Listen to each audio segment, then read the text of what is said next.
যেন একদিনে পাল্টে গেল ইরান। মার্কিন নিষেধাজ্ঞার হুঙ্কারকে পাশ কাটিয়ে দেশটির নৌবহর এখন এতটাই শক্তিশালী হয়েছে, যার বিবরণ দিতে গেলে শুধু একটি ছোট গল্প বলাই যথেষ্ট। আর সেই গল্পের মূল নায়ক ভাসমান বেস ক্যাম্প কুর্দিস্তান আর শাহাদ নামের একটি যুদ্ধজাহাজ।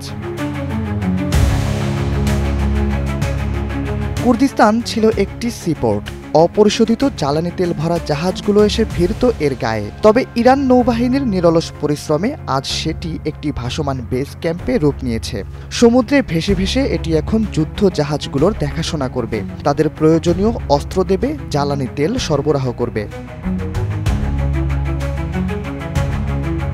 তাহলে প্রশ্ন, যুদ্ধ জাহাজটি কোথায়? ২৭ নভেম্বর ভাসমান বেস ক্যাম্পের সাথেই ইরানের নৌবহরে যুক্ত হয়েছে এমন একটি যুদ্ধজাহাজ যার সক্ষমতা, গৌরব ও ইতিহাস একে অপরকে পাল্লা দেয়। ২০১৮ সালে ইরানের নৌবহরে যুক্ত হয়েছিল শাহাদ নামের ব্যালিস্টিক ক্রুজ ক্ষেপণাস্ত্র বহনকারী একটি জাহাজ, যা ২০২৪ সালে বন্দর আব্বাসে ডুবে যায়।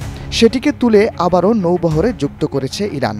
এক্সট্রিম মশার কয়েল প্ল্যান্ট ফাইবার দিয়ে তৈরি, ডেঙ্গু, চিকুনগুনিয়া বাহি সহ যে কোনো মশার বিরুদ্ধে দেয় এক্সট্রিম সুরক্ষা। দিনটি শুধু ইরানের নৌবাহিনীর জন্য বিশেষ দিন তেমনটি নয়। ভূরাজনৈতিক দৃষ্টিকোণ থেকে বললেও যুক্তরাষ্ট্রের জন্য এটি হতে পারে এক প্রকার অশনি সংকেত। ইরানের জাহাজ নেটওয়ার্ক থেকে শুরু করে এর সাথে যুক্ত হর্তাকর্তারা এখন মার্কিন নিষেধাজ্ঞার কবলে। তার ওপর দেশটির পারমাণবিক অস্ত্রাগারগুলো আজ অরক্ষিত। ইরান যেন এমন কিছুর আভাস দিচ্ছে যা কিনা অদূর ভবিষ্যতে ইরানের ব্যাপারে কোনো সিদ্ধান্ত নেওয়ার আগে পশ্চিমাদের দুবার ভাবতে বাধ্য করবে।